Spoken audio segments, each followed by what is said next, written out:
Dans ce troisième épisode de ma série Ont-ils trop parlé, je vous raconte l'histoire de ce héros américain disparu, Theodore Gunderson. Ted est né dans le Colorado en 1928. Il a rejoint le FBI en 1951 en fin d'année, pas longtemps avant d'avoir reçu son diplôme de l'Université de Nebraska. Il a dirigé 3 bureaux régionaux, celui de Mobile, une ville de l'État de l'Alabama, Knoxville dans le Tennessee et celui d'Albuquerque, je sais pas du tout si ça se dit comme ça, mais c'est la plus grande ville de l'État du Nouveau-Mexique. En 1973, il a dirigé le bureau du FBI de Memphis, puis en 1975 celui de Dallas. 2 ans plus tard, Ted Gunderson a été nommé à la tête du FBI de Los Angeles, où il avait quand même quelques 800 personnes sous ses ordres. Donc Gunderson, c'est un vétéran, là. Il était là au FBI depuis très longtemps avant de quitter en 1979 définitivement le FBI. Il a été plus tard détective privé et consultant en sécurité. Après sa retraite du FBI, il a donné des représentations un petit peu partout aux États-Unis en essayant de prévenir le public de la réalité du terrorisme sous fausse bannière, donc les false flags dont je vous parle de temps en temps en vidéo. Il voulait que les gens ouvrent les yeux sur les abus rituels sataniques ou encore sur le contrôle de l'esprit qu'on appelle le MK Ultra. Il a risqué sa vie à aider et protéger les victimes de toutes ces choses-là. Gunderson a été déclaré mort par son fils le 31 juillet 2011, apparemment à la suite de complications liées à un cancer de la vessie d'après la version officielle. Il avait quand même 83 ans, on va pas se le cacher, c'est très vieux. Peu importe les nombreux scandales qu'il a dénoncés, 83 ans c'est pas un âge suspect pour mourir, mais revenons sur quelques-unes de ses nombreuses déclarations. Up until about 2 years ago, I kept saying there's a loose-knit network operating in this country involving drugs, pedophilia, pornography, prostitution, corruption, etc., involves organized child kidnapping rings, the Finders out of Washington, D.C., CIA cover, covert operation involved in the international trafficking of children, terrorism, bank accounts. 2 years ago, from my research, I'm convinced it's much more serious than that. It's more than a loose-knit network. It is a conspiracy. And you know how the news media comes after us when we use the word C, conspiracy, that C word. Well, they can come after me all they like, because I guarantee you, right here and now, we do have a conspiracy, and I'm going to prove it to you here today. Dans cet extrait, il a mentionné les Finders. Ça, c'est un sujet qui mériterait une vidéo complète et je vous le ferai peut-être éventuellement plus tard si vous le voulez. Donc ce sont des révélations qui ne datent pas d'hier. Le 26 février 1993, une bombe a explosé dans les parkings souterrains de la tour nord du World Trade Center à New York. Elle a fait 6 morts et environ 1000 blessés. Pendant le procès, des témoins ont clairement mis en cause le FBI qui aurait recruté et formé des apprentis terroristes pour cet attentat. Et le FBI leur aurait même fourni les explosifs qui étaient, pour rappel, dans une voiture piégée. Je sais pas si vous vous souvenez de cet attentat-là, moi non, absolument pas. Donc, Ted Gunderson a mentionné que tous les principaux attentats aux États-Unis ont été sponsorisés par le gouvernement américain lui-même, notamment celui de Oklahoma City, ainsi que donc le premier et le deuxième attentat contre le World Trade Center. Je vous laisse un petit extrait d'un entretien où il en parle. Comme d'habitude, le lien de la vidéo complète sera en barre d'infos si vous voulez aller la voir, elle est en anglais. The FBI had an informant in among the terrorist group on the World Trade Center car bombing February 26, 1993. And Salam, a former Egyptian officer, 43 years old, was commissioned by the terrorists, he was one of the terrorists, to put the bomb together for the bombing of the World Trade Center. And he went to his FBI superiors, he said, we're going to use a dummy bomb, aren't we? And they said, no, we're going to use a real bomb. Donc cet ancien agent du FBI a dénoncé de nombreux réseaux pédophiles ou de corruption d'État. L'une des grosses affaires dont il s'est occupé en tant que détective privé était l'affaire McDonald en 1990 en Caroline du Nord. C'était l'affaire du médecin qui avait été accusé d'avoir tué sa femme et ses 2 enfants. Le docteur McDonald avait été condamné au début à 3 peines de réclusion à perpétuité consécutive. Les États-Unis et leur peine de fou, là. Pareil, c'est une histoire qui mériterait une vidéo complète, tellement c'est une affaire de fou. C'est vraiment n'importe quoi ce qui s'est passé. Premièrement, la scène de crime n'a jamais été sécurisée. Il y a comme une trentaine de personnes qui ont traversé la maison, qui ont déplacé des choses, qui ont contaminé la scène en modifiant, en détruisant des preuves parfois. Et le CID s'est complètement focalisé sur le Dr. McDonald en tant que principal suspect en ignorant toutes les preuves du contraire.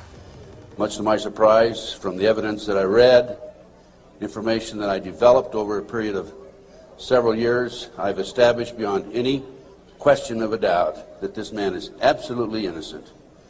And on October 25, 1980, I obtained a signed confession from Helena Stokely, the girl in the floppy hat, if you know the case.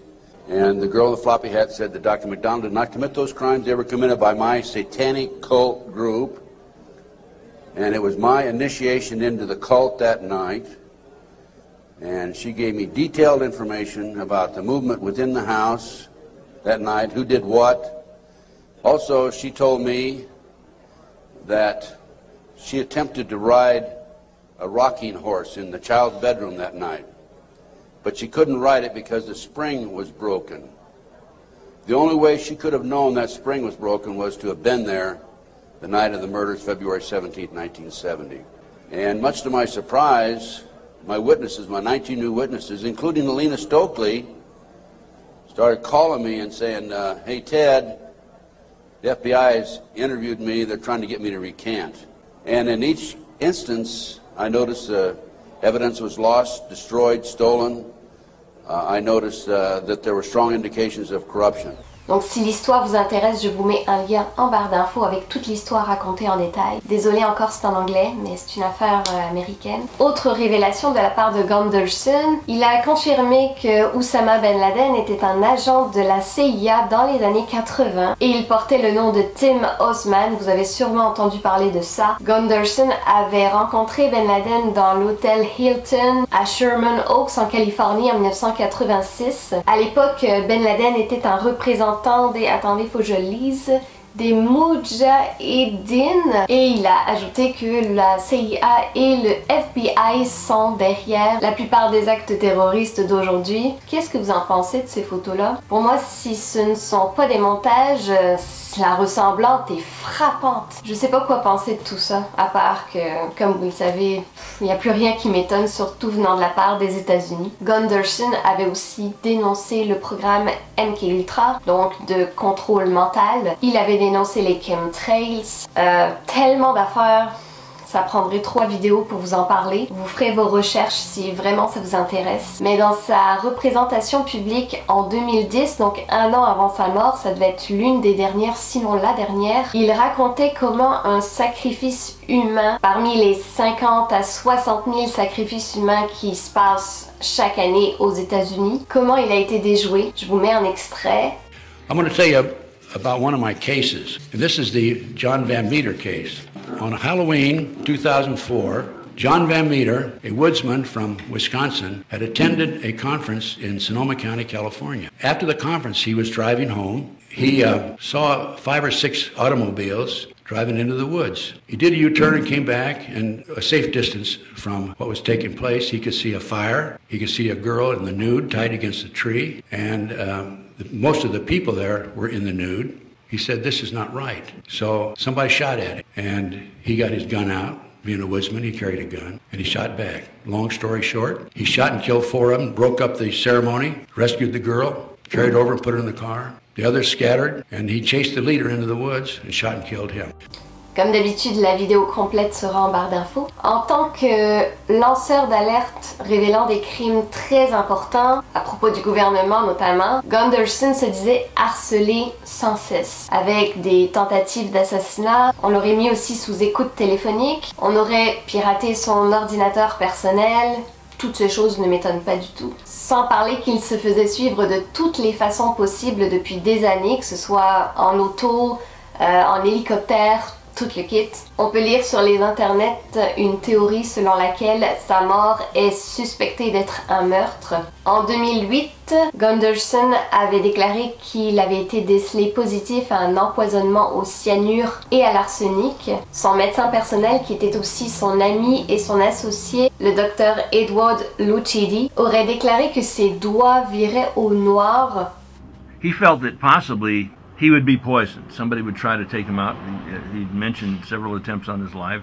Shortly after death, within a matter of a couple of hours, he started to turn black. And this is a characteristic sign of arsenic poisoning. I strongly feel that the arsenic caused this cancer of the bladder. He explained to me that he found arsenic dust in his apartment, on his table, on his chairs, and in the air conditioning duct, and also inside his locked car, on the steering wheel, on the seats. So someone who has the ability to enter secretly a car in an apartment house and do all that without leaving any fingerprints indicates someone high up in the circles, so to speak. Je rappelle qu'il avait quand même 83 ans. Je ne remettrai jamais en doute qu'un homme comme lui puisse être assassiné. Mais dans ce cas-ci, je me demande pourquoi est-ce qu'on mettrait en place l'assassinat d'un homme qui est supposé mourir bientôt. Puis le FBI aurait pu l'assassiner dès les années 80 en fait. C'est ça qui me fait douter un petit peu. Mais il est clair que l'arsenic est utilisé très souvent par le FBI, par la CIA, pour faire passer un homicide en une mort tout à fait naturelle, comme une crise cardiaque. Je pense que je vous ai déjà parlé de ça d'ailleurs dans une vidéo, je sais plus si c'était ma vidéo de Marilyn Monroe. Mais bref, qu'il ait été assassiné ou pas, je trouvais son histoire intéressante et cet homme avait tout à fait sa place sur ma chaîne. Alors, Ted Gunderson avait-il trop parlé? J'ai hâte de lire vos commentaires à ce sujet. Avant de quitter cette vidéo, je voudrais remercier tous ceux qui se sont abonnés à ma chaîne ces derniers temps, ces dernières semaines, malgré ma longue absence. J'espère que les prochaines vidéos vous plairont. Je reste ouverte à toutes vos propositions intéressantes que je note sur ma liste, sur ma longue liste de sujets à traiter. Je voulais aussi vous souhaiter une très belle nouvelle année, en essayant pour ma part d'éveiller le plus d'esprit possible. Je vous le dis souvent, mais mon but premier avec cette chaîne, c'est de pousser les gens à se questionner en premier lieu, à remettre en question les informations qu'on entend un peu partout, qu'on voit à la télévision, à la radio, dans les journaux, n'importe où. Si j'arrive à intéresser les gens sur des sujets qu'à la base peut-être ils s'en foutraient complètement, ben ça me fait plaisir. Mais comme je le dis toujours, allez chercher vos informations par vous-même. Ne vous fiez pas uniquement à ce que je dis. Je peux être complètement dans le champ, mais gardez l'œil ouvert et le bon. Bye tout le monde!